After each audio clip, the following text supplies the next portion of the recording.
Literally ये एक session आपके कंप्लीट डाउट को बिल्कुल दूर कर देगा, आपका कॉन्फिडेंस बिल्ड हो जाएगा और डेफिनेटली आपको पता चल जाएगा कि एग्जैक्टली कौन से वो हमारे टॉपिक्स है और एग्जैक्टली किस तरीके से सीबीएसई आपके एग्जामिनेशन में क्वेश्चंस को पूछता है। और यहां से कवर जो टॉपिक्स है वो रिपीट होते हैं हर साल, करीब करीब 80% आपका एग्जामिनेशन इन्हीं क्वेश्चन को रोटेट करके या फिर एज इट इज मिलेगा आपको।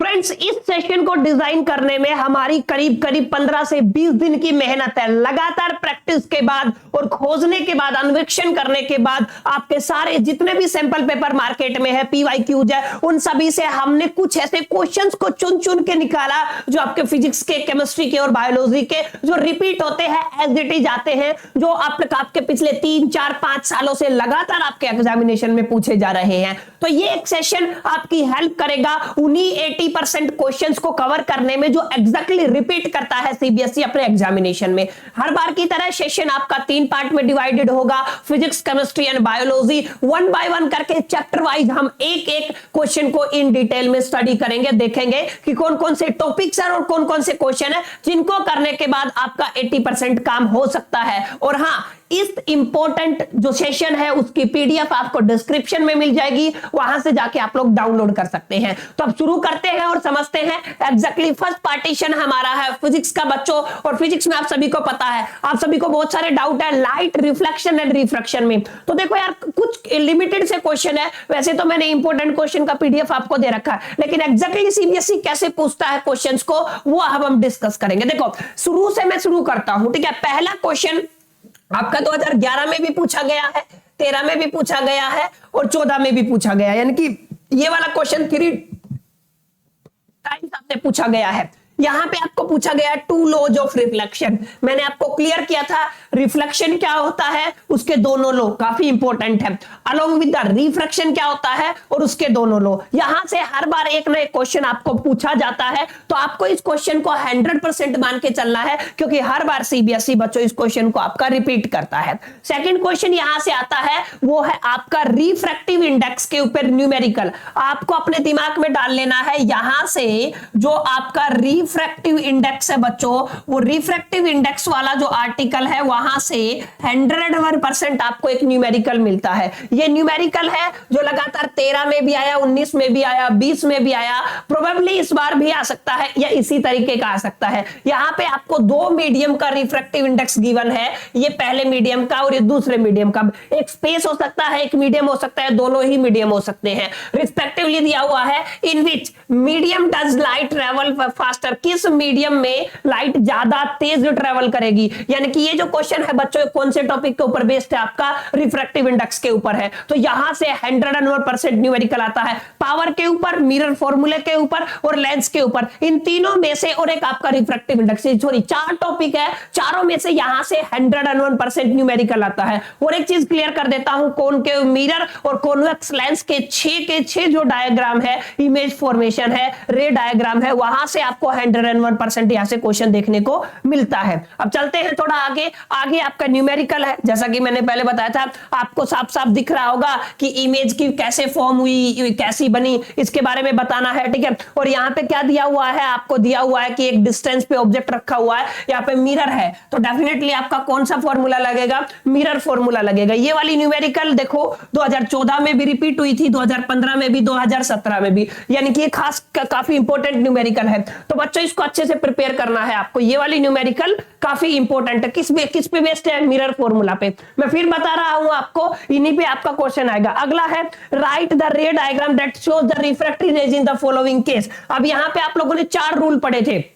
अगर लाइट प्रिंसिपल एक्सिस के पैरेलल आती है, फोकस से आती है, सेंटर ऑफ कर्वेचर से आती है, फिर पोल पे आती है। 4 रूल आप लोगों ने पढ़े, चारों में से यहां पे इसने 3 पूछे हुए। देखो, अगर लाइट पैरेलल आती है प्रिंसिपल एक्सिस के, अगर लाइट कहां से आती है, आपकी ऑप्टिकल सेंटर से आती है या फिर आपका प्रिंसिपल फोकस से आती है, तो तीनों में रे डायग्राम बनाना। अब देखो, दिल्ली में 2013 में, सीबीएसई 2015 और 2016 में ये क्वेश्चन काफी बार रिपीट हुआ है और काफी इंपॉर्टेंट टॉपिक्स में से है। उम्मीद करता हूं समझ में आ गया होगा एग्जैक्टली ये तीनों क्वेश्चन कहां कहां से आए। तो आपको एक आइडिया मिल रहा होगा यार कौन कौन से टॉपिक्स है जहां से सीबीएसई क्वेश्चन पूछता है और जो इंपॉर्टेंट है इस चैप्टर से। थोड़ा आगे चलते हैं तो ये फिर से आपका आ गया बच्चों आपका लेंस फॉर्मूले के ऊपर बेस्ड है। देखो ध्यान से कौन से फॉर्मूले पे है, कॉनकेव लेंस है जहां पे डिस्टेंस विस्टेंस दे रखा है, ये पोजीशन वगैरह उसकी जो साइज वगैरह सीधा होगा उल्टा होगा इमेज पूछता है। 2016 और 2019 में रिपीटेड ये क्वेश्चन है। यानी कि इन शॉर्ट इन क्वेश्चन से हमें एक चीज पता चली, पहला क्या है कि जो काफी इंपॉर्टेंट आर्टिकल है बच्चों वो कौन सा है आपका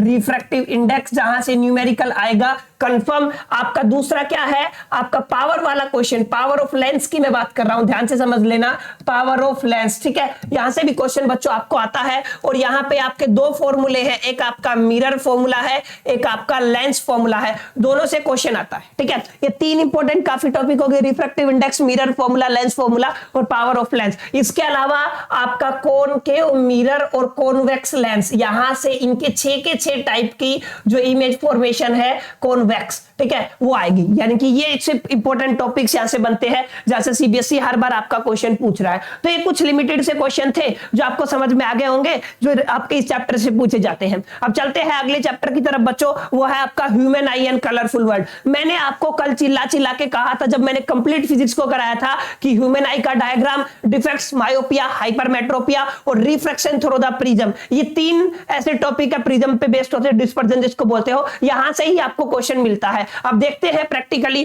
कि देखो क्या ये क्वेश्चन आपका 2011 में सीबीएसई ने पूछा, 13 में पूछा, 16 में पूछा और 17 में पूछा। यहां पे आपको डिस्पर्जन बताना है किसके through, white light from the glass prism. Dispersion क्या होता है और ग्लास प्रिज्म के थ्रू डिस्पर्जन। अब देखो मैंने बताया था आपको आएगा और देखो कितनी बार रिपीट हुआ है, ये काफी रिपीटेड क्वेश्चन है। सेकंड क्वेश्चन अगर आप लोग देखोगे तो यहां पे बताता है दो प्रिज्म अगर आप लोग लगा लेते हो, एक उल्टा और एक सुल्टा। आई होप कि आपको क्लियर हो गया होगा आपको कैसे लगाने हैं, दो प्रिज्म लगाने हैं, एक उल्टा और दूसरा कैसा हो जाएगा आपका सुल्टा। क्लियर है? तो कुछ इस तरीके से, सॉरी आपको उल्टे सुल्टे प्रिज्म लगाने हैं, ठीक है, कुछ इस तरीके से। और यहां से क्या होगा, डिस्पर्जन वापस हो जाएगा, मतलब एक बार साथ लाइट में टूटेगी लाइट, व्हाइट कलर फिर से क्या बन जाएगी, व्हाइट बन जाएगी। यहाँ पे सीबीएसई 2016, 17, 19 और 20 यहाँ पे क्वेश्चन पूछा गया। देखो काफी इंपॉर्टेंट क्वेश्चन है, आपको थोड़ा ध्यान में देना है। थर्ड क्वेश्चन देखोगे, रे डायग्राम बनाना है, refraction of the light through the glass prism. ये फिर से प्रिज्म वाला क्वेश्चन आ गया 2011, 13 और 17। देखो काफी रिपीटेड है, मैं फिर आपको बता रहा हूं काफी इंपॉर्टेंट क्वेश्चन है। रिफ्रैक्शन थ्रू द प्रिज्म आएगा, आपका ह्यूमन आई का डायग्राम आएगा और यहां पे आपके दोनों डिफेक्ट्स में से आपके क्वेश्चन आ सकते हैं। यहां पे देखो कॉर्निया को मेंशन करना, आइरिस और प्यूपिलर उनके वर्क को बताना है। 2013, 16 और 18 में क्वेश्चन आया है, तो इसको भी आप लोग अच्छे से बना लो। आगे चले तो यहां पे एक बेसिकली एक न्यूमेरिकल दिया हुआ है जहां पे आपको एक बताना क्वेश्चन, ये भी बेसिकली आपका मायोपिया और हाइपरमेट्रोपिया के ऊपर बेस्ड न्यूमेरिकल है। 2017 और 18 में ऐसा क्वेश्चन आपसे पूछा गया था। ये था आपका कुछ इंपॉर्टेंट, यहां से भी आपको वही क्वेश्चन है जो मैं करा चुका हूं, एक आइडिया लग रहा होगा। और हाँ, अगर आप सभी को चाहिए कि सर ये सारे इंपॉर्टेंट क्वेश्चंस हैं इनके आंसर करा दो अलोंग विद द पीडीएफ में आपको प्रोवाइड करूंगा, और आप चाहते हो अगर इस पे कोई एक डेडिकेटेड सेशन आए, एक डेडिकेटेड लेक्चर आए, तो आप कमेंट बॉक्स में कर दो। जैसे ही 100 कमेंट हो जाएंगे मैं डेफिनेटली इसके ऊपर आंसर वाला वीडियो डेफिनेटली अपलोड कर दूंगा बिफोर योर एग्जामिनेशन। अब आगे चलते हैं, थर्ड चैप्टर है आपका इलेक्ट्रिसिटी। यहां से आपको पता कंफर्म न्यूमेरिकल आता है, सीरीज पैरेलल से न्यूमेरिकल आता है, ओम्स लॉ से रिलेटेड न्यूमेरिकल आता है और पावर से रिलेटेड न्यूमेरिकल आता है। अब देखते हैं कौन कौन से क्वेश्चन है जो रिपीट होते हैं। देखो यहाँ पे शुरू पहला ही क्वेश्चन क्या है आपको, सीरीज और पैरेलल से है, R1 + R2 + R3 और किस कॉम्बिनेशन में लगाया, इस क्वेश्चन में दिया हुआ है सीरीज में लगाया हुआ। क्लियर? कब आया? 2013, 15 और 16, यानी कि सीरीज और पैरेलल से न्यूमेरिकल आता है। अगला न्यूमेरिकल बच्चों देखो कहां से है, 2014, 15 और 16 में आया हुआ है। यहां पे आपको क्या करना है, ओम्स लॉ को एक्सप्लेन करना है along with the diagram graph. तो ये काफी इंपॉर्टेंट क्वेश्चन है, मैंने पहले भी कराया होगा। आई होप कि Ohm's law is very very important in this chapter. अब आगे चले तो थर्ड का क्वेश्चन देखो 2013 में रिपीट हुआ और 2016 में रिपीट हुआ। आपको क्या कैलकुलेट करना है बच्चों, पावर कैलकुलेट करना है। मैंने पहले भी बताया है ऐसे पावर वाला क्वेश्चन बनता है, सम केसेस में हीट से भी बनता है लेकिन उसके चांसेस करीब करीब 20% है, तो उस चीज को अवॉइड करें। यहां से जो मैं बता रहा हूं ओम्स लॉ से रिलेटेड, पावर, सीरीज और पैरेलल, ये 3 टॉपिक 4 टॉपिक तो ऐसे हैं जहां आपसे जिनको आप 1% भी अवॉइड नहीं कर सकते अपने फाइनल एग्जामिनेशन में। अब चलते हैं आगे, देखते हैं 18 और 14 दो बार रिपीट हुआ है। यहाँ पे आपको लैंप दिया है, आपको सप्लाई दी हुई है, आपको करंट निकालना है, वही पावर का यूज करके ओम्स लॉ का यूज करके आपको क्या करना है, यहां पे आपको क्या फाइंड आउट करना है बच्चों, करंट फाइंड आउट करना है। तो ये वाला काफी इंपॉर्टेंट न्यूमेरिकल है, यहां से आएगा, तो आप इसको थोड़ा ध्यान से समझे। आगे देखोगे तो आपको एक डायग्राम बनाना है जिसमें ये स्विच वगैरह लगे हुए हैं, करंट निकालना है, वोल्टेज निकालना, रेजिस्टेंस निकालना 2020 में। इन शॉर्ट ये किसके ऊपर है, आपका ओम्स लॉ पे रिलेटेड। यस, ओम्स लॉ से रिलेटेड ये सारे क्या है बच्चों, क्वेश्चन है। यानी कि यहां से आपको एक आइडिया मिल गया होगा यार, यहां से 3-4 क्वेश्चन इंपॉर्टेंट बनते हैं। सीरीज और पैरेलल रेजिस्टेंस को सोल्व करना आना चाहिए आपको, पावर आपको पता होना चाहिए, उसके सारे एक्सप्रेशन आपको पता होना चाहिए, उसके बाद ओम्स लॉ क्या होता है और आपका पोटेंशियल डिफरेंस। यहां से एक बेसिक क्वेश्चन बनता है, इसके अलावा यहां से कुछ नहीं आएगा। और ये वो क्वेश्चन है जो मोस्ट रिपीटेड क्वेश्चन है बच्चों, आपको प्रॉपर तरीके से बनाने हैं। अब चलते हैं अपने क्वेश्चन नंबर चैप्टर नंबर 4 की तरफ, magnetic effect of electric current. मैंने आपको बार बार चिल्ला चिल्ला के बोला कि मैग्नेटिक इफेक्ट से आपका 2 या 3 ही क्वेश्चन बनते हैं। सोलेनोइड कंफर्म क्वेश्चन है, मैग्नेटिक फील्ड और मैग्नेटिक फील्ड लाइन से क्वेश्चन कंफर्म है। ये 2 टॉपिक तो बिल्कुल 100% कंफर्म। अब देखते हैं एग्जैक्टली सीबीएसई ने यार क्या पूछा हुआ है। पहला क्वेश्चन 2016 में, 22 में और 23 में लेटेस्ट क्वेश्चन है, ध्यान से देखो, लेटेस्ट क्वेश्चन है। क्या पूछा हुआ, state whether the alpha particle will, देखो अल्फा पार्टिकल क्या होता है, उसके ऊपर एक पॉजिटिव चार्ज होता है, तो उसको अगर हम फील्ड में रखेंगे तो उसके ऊपर क्या प्रभाव पड़ेगा, पहला क्वेश्चन है। मैग्नेटिक फील्ड पैरेलल इनसाइड आपको क्या करना, कैसे मूव करेगा, मतलब ये किससे रिलेटेड है, ये आपका मैग्नेटिक फील्ड से क्वेश्चन रिलेटेड है, जो कि मैंने अभी अभी आपको बताया कि मैग्नेटिक फील्ड से क्वेश्चन आता है। सेकंड क्वेश्चन की तरफ चढ़ते हैं, मेंशन करना है अर्थिंग ऑफ फायर को, मतलब अर्थ क्यों करते हैं और ये मेटालिक एप्लियंस में कंपलसरी क्यों होता है, नेसेसरी क्यों होता है। 14 में, 16 में और 20 में लेटेस्ट क्वेश्चन आया हुआ है। अगर 3 देखे, आपको रूल बताने हैं जो डिटरमाइन करते हैं direction of force, current carrying conductor, यानी कि यहां पे बताना है आपको बेसिकली जो आपका है, आप लोगों ने पढ़ा होगा, अगर कंप्लीट वीडियो देखा है तो वहां पे हम लोगों ने पढ़ा है एक आपका right hand thumb rule, sorry क्या पढ़ा है आप लोगों ने, राइट हैंड थंब रूल। ये काफी इंपॉर्टेंट है बच्चों, इसको आपको करना है प्रॉपर तरीके से। ये आता है पेपर में, लेफ्ट हैंड भी आता है और राइट हैंड थंब रूल भी आता है, और ये भी रिपीट हुआ है 20, 22 और 23, लेटेस्ट क्वेश्चन है बच्चों। अब आगे देखें, अगला क्वेश्चन 2013, 15 और 16 में आया हुआ है। यहाँ पे क्या है, what are the magnetic field lines, मैंने चिल्ला चिल्ला के बोला मैग्नेटिक फील्ड लाइंस क्या है। अगला क्वेश्चन है क्यों इंटरसेक्ट नहीं करती, ये भी मैंने कराया था। तो और तीसरा क्या है, ये क्लोज कर्व क्यों है। ये तीनों क्वेश्चंस बच्चों मैंने हमेशा करवाए हैं और मैंने आपको बार बार कहा है कि यहां से क्वेश्चन आएगा तो आपको बच्चों इसको प्रिपेयर करके चलना है। तो ये मैग्नेटिक फील्ड वाला क्वेश्चन है बच्चों, आई होप कि क्लियर हो गया होगा। यहां से एक लास्ट क्वेश्चन और देखते हैं, ये वाला क्वेश्चन सोलेनोइड वाला, दिल्ली 19 और 20, लेटेस्ट ही है, ज्यादा पुराना नहीं है। सीबीएसई पूछता है बार मैग्नेट के लिए, करंट कैरिंग सोलेनोइड के लिए आपको डिफरेंस बताना है बार मैग्नेट के और उसके मैग्नेटिक फील्ड के बीच में। क्लियर, तो देखो ये वही टॉपिक्स है जो मैंने आपको बताया। पहला आपका जो क्वेश्चन पूछा गया है वो मैग्नेटिक फील्ड से पूछा गया है, magnetic field lines and properties से पूछा गया है आपको, क्लियर है। और थर्ड आपका किससे पूछा गया है बच्चों, आपको सोलेनोइड से पूछा गया है। और कौन कौन से क्वेश्चन आए हुए हैं वो मैं सारे आपको दे रहा हूं साथ साथ, तो इनको प्रॉपर तरीके से आप लोग नोट करते चलो। इसी अब बहुत सारे बच्चों को कंफ्यूजन है कि आपका आवर इन्वायरमेंट यार बायोलॉजी में पढ़ाया जाता है, आपकी किताबों में बायोलॉजी में, लेकिन ये फिजिक्स का पार्ट है भाई, आप कंफ्यूज मत हो, ये फिजिक्स का पार्ट है, ठीक है। अब चलते हैं इसमें से समझते हैं, इसमें से आपको पता ओजोन रिलेटेड क्वेश्चन ज्यादा आते हैं। तो पहला ही क्वेश्चन किससे रिलेटेड है, ओजोन वाला क्वेश्चन है, 2015, 17, 20 और 23। ओजोन इज वेरी इंपॉर्टेंट, यहां से ओजोन वाला क्वेश्चन आता है, ठीक है। अच्छा 23 और 17 में कौन सा क्वेश्चन आया है, आपको क्या करना है, हमें जो लेक है उसको साफ करना पड़ता है, एक्वेरियम में, सॉरी लेक को साफ नहीं करना पड़ता, एक्वेरियम को साफ करना पड़ता है, ऐसा क्यों होता है ये एक्सप्लेन करना है। और आगे देखो वाई ग्रीन प्लांट को हम कंसिडर करते हैं प्रोड्यूसर, 19 और 15 में क्वेश्चन आया हुआ है, काफी इंपॉर्टेंट है। How we can help in the reducing waste disposal, मैंने बताया करवाया भी हुआ है, ये काफी इंपॉर्टेंट क्वेश्चन है। देखो ध्यान से, ये कब आया हुआ है, 2019 में आया हुआ है, 13 और 15 में, काफी बायोडिग्रेडेबल और नॉन बायोडिग्रेडेबल वाला क्वेश्चन भी आया हुआ है। अच्छा इकोसिस्टम क्या होता है, ब्लॉक डायग्राम बनाना है, 2015, 17 और 19 में। ये कुछ ऐसे क्वेश्चन है जो रिपीट करता सीबीएसई आपके चैप्टर आवर इन्वायरमेंट से, तो इनको भी आप लोग फटाफट से बना लो, क्लियर। अब आगे चले, हाँ एक इंपॉर्टेंट बात है, यहां तक ये काफी जो इंपॉर्टेंट और रिपीटेड क्वेश्चंस थे बच्चों वो सीबीएसई के हो चुके हैं, इससे बाहर कुछ नहीं पूछता सीबीएसई, ये 80% काम हो चुका है। फिजिक्स की बात हम कर चुके हैं, अब हम बात करेंगे केमिस्ट्री की।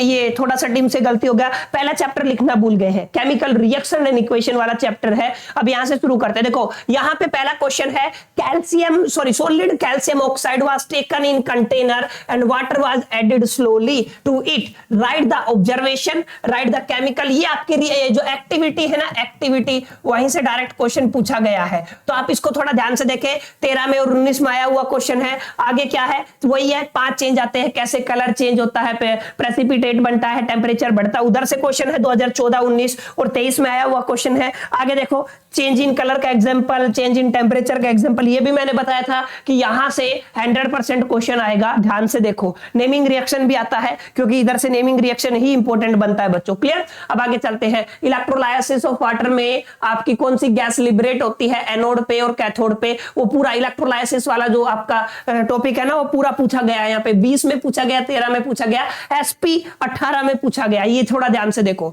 आगे देखोगे आपको एक, ये भी आपका एक्टिविटी बेस्ड है क्वेश्चन, तो इसको भी आप थोड़ा ध्यान से देखे, नोट कर ले और इसको प्रॉपर तरीके से बना के जाए। 20 और 22 लेटेस्ट क्वेश्चन है बच्चों, आ सकता है, ध्यान से देखें, इसको बना ले प्रॉपर तरीके से।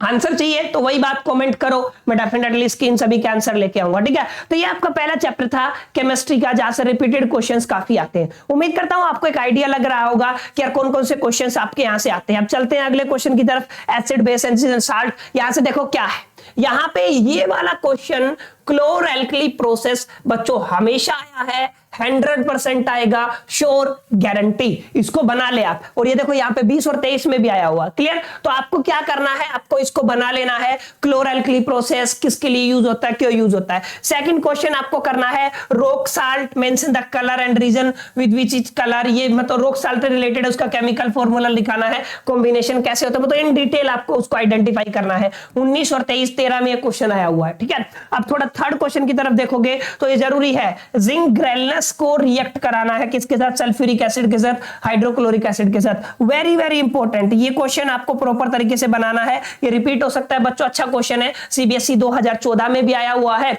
और 2020 में भी आया हुआ है। अब थोड़ा आगे चले तो यहाँ पे देखो, यहाँ पे क्या बताया हुआ है, how is sodium hydroxide produced. Sodium hydroxide का जर्नल नाम आप सभी को पता होगा, इसके ऊपर मैंने बताया था एक सॉल्ट से क्वेश्चन आता है, उसके ऊपर एनोड पे क्या होगा, कैथोड पे क्या होगा। 22 में भी आया हुआ है और 15 में भी आया हुआ है, काफी रिपीटेड क्वेश्चन है। फिफ्थ अगर ध्यान से देखोगे तो यहाँ पे given that reason the following, इनके ऊपर रीजन देना है। ठीक है, प्लास्टर ऑफ पेरिस के ऊपर क्वेश्चन आया हुआ, देखो मैंने बताया था ना, प्लास्टर ऑफ पेरिस POP, यहाँ पे देखो काफी बार रिपीट हुआ है, 20 में रिपीट हुआ है, SP 17 में रिपीट हुआ है। तो ये कुछ ऐसे क्वेश्चन थे जो आपके एसिड बेस और साल्ट से पूछे जाते हैं। किस तरीके के क्वेश्चन सीबीएसई हमेशा पूछता है, यहां से आपको आइडिया लग रहा होगा। नाउ मूव ऑन और our next chapter, chapter number 3 बच्चों, जो है मेटल एंड नॉन मेटल्स। अब यहां से क्या क्वेश्चन पूछा गया है, आयोनिक कंपाउंड सॉलिड स्टेट में इलेक्ट्रिसिटी क्यों पास नहीं करते, कंडक्टर क्यों नहीं होते, लेकिन मोल्टन स्टेट में होते हैं, इसको क्या बोलते हैं आप लोग। ये क्वेश्चन आया 14 और 23 में, एक्सप्लेन करना है, क्योंकि वो आयोनिक हो जाते हैं, वहां से वो आयन बन के और करंट पास होना स्टार्ट हो जाता है। ये काफी अच्छा क्वेश्चन है। सेकंड क्वेश्चन क्या है, रिएक्शन ऑफ मेटल, ये आपका जो आपका जंग होता है एक तरीके से, उसके ऊपर क्वेश्चन है। ठीक है, इसमें आपको केमिकल रिएक्शन लिखना, रस्टिंग वाला क्वेश्चन है ये बेसिकली।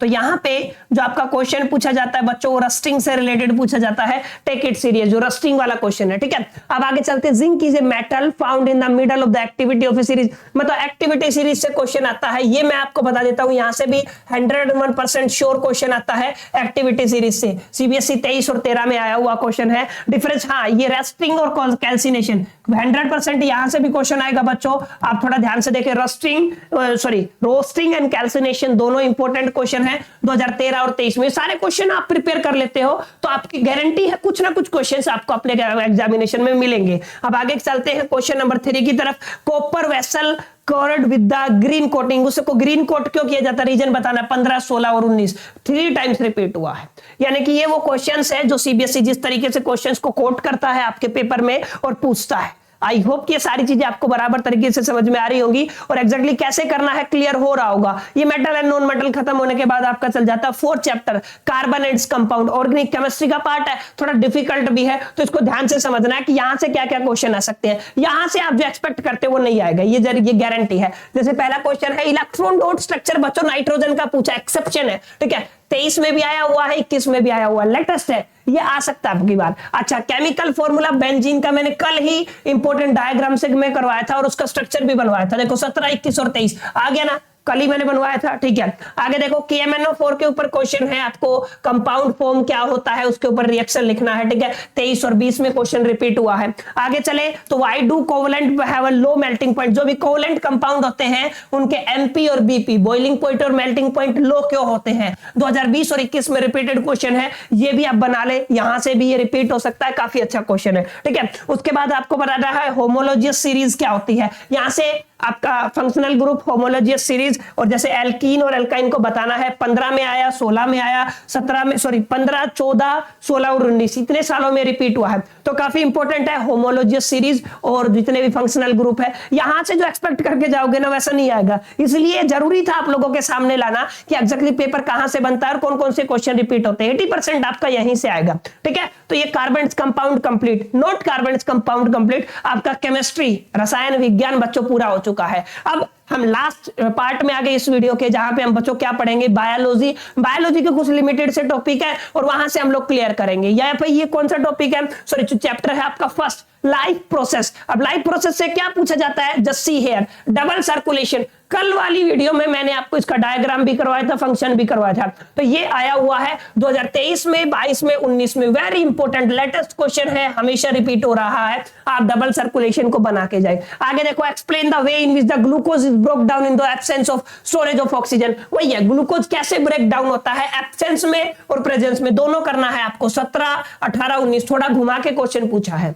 आगे चले 3 का क्वेश्चन देखो क्या है, tissue present in the blood, how does the water enter continuously into the root xylem. Xylem और फ्लोएम के ऊपर है बेसिकली। कब कब आया, 17 में आया, 19 में आया और आगे 21 में आया। जाइलम और फ्लोएम दोनों टिश्यूज इंपॉर्टेंट है। अच्छा, सिंगल सेल ऑर्गेनिज्म कैसे सारे काम एक से ही सेल से कर लेते हैं, वहीं पे जो मल्टीपल सेलुलर ऑर्गेनिज्म है वहां पे इतना लफड़ा क्यों है, ये बताना है। CBSE 2015, 19 और 22 ऐसा क्वेश्चन रिपीट हुआ है।